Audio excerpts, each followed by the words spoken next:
right, so today is the first day with this Bronco. I am going to be driving it for about 4 days, more like 3, and I'm just going to see how I like it.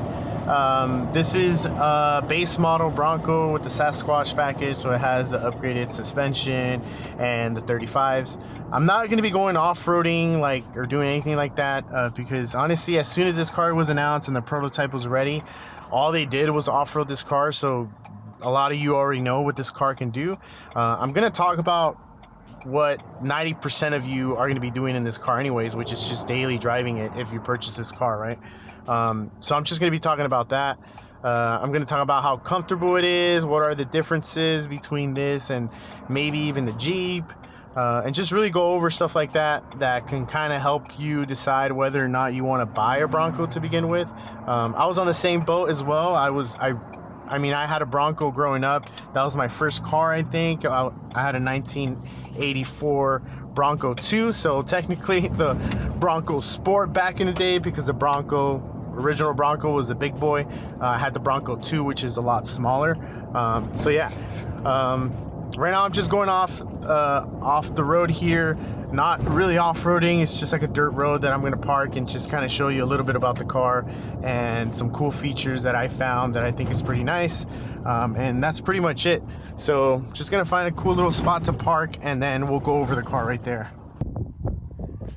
So this is day one with the Bronco here. This is a base model Bronco with the Sasquatch package, so it has an upgraded suspension, and it also has the 35-inch wheels, or sorry, tires. And then we got some 17-inch wheels that are beadlock compatible, so you can do the beadlock situation if you want to. So far, like I said, day one, it's been really nice. I'm really digging this car. It's really comfortable. It's kind of nice driving a smaller car for a change, because I am driving a 2020 Raptor right now, and that thing's pretty big, so this thing is really nice to drive around. This Bronco here is the 4-cylinder 2.3 EcoBoost engine, and it has around 300 horsepower. This thing does feel really peppy. It actually picks up speed really nice, so it isn't sluggish like I thought it was going to be. I've driven a Jeep before and that one felt a little sluggish, but then again, that one also had 37-inch tires and a few other things on it, so it had a little bit more weight on it. But this does not feel sluggish at all.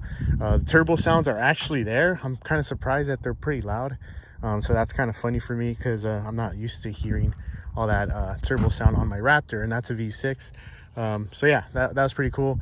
The soft top is super loud so far. That's the first thing I noticed. Super loud. I don't really like it. If it were me, I would just do the hard top and just keep it that way. But the soft top, yeah. And then there's also another situation you deal with in the rear. For example, we're putting our luggage away and we had to do this weird thing to get the top to open. We didn't need to, but I was really curious to see how it works, so I went ahead and tried it, and I wasn't a big fan of that. But so far, day one, this car is pretty dope. Pretty pumped on it. Can't wait to kind of drive it around the city a little bit more. So far, I'm getting 16.3 on miles per gallon average. That's city and I guess highway. So a lot better than my Raptor, but the Raptor has a little bit more space and it's a little bit heavier, so that thing gets around 13.1 right now. Really looking forward to putting the table here, right? So you can kind of just open this tailgate and, drop a table down, start cooking. This gate here opens pretty far back, so that's pretty nice. You get a lot of room there. Right, I'm losing all the sunlight, but as far as the aesthetic part of the car, I really like the body lines. I'm really in love with this car right now. I really like the way it looks. I like how small it is. I like the body lines that go along the edge of the car.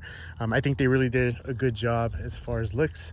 One thing that I did notice when I was doing my initial walk around of the car, when I went underneath, there just seems like a lot of suspension components are really exposed. I thought that Ford would have done a little bit better research, especially when it comes to a lot of the suspension components. For example, the front lower control arm has 2 shock bolts that are just sticking right out, and it seems like a really good catch point for rocks and stuff like that. It's just weird to me how they did that. The rear too, the rear shocks are kind of exposed.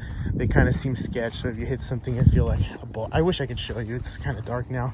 But yeah, it's just weird things which I'm not too worried about, because I know the the aftermarket community will really come out and bring some cool stuff to the table. So not too worried, kind of gives people jobs at that point. But yeah, so far digging this car.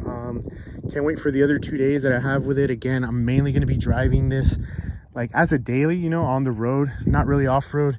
Plenty of that off-road video stuff online right now, but I just want to give you a sense of what it's like if you were to buy this car for yourself, because you are going to be driving this car on the street majority of the time. So kind of want to give you some input on that, because that's what I'm going to be paying attention to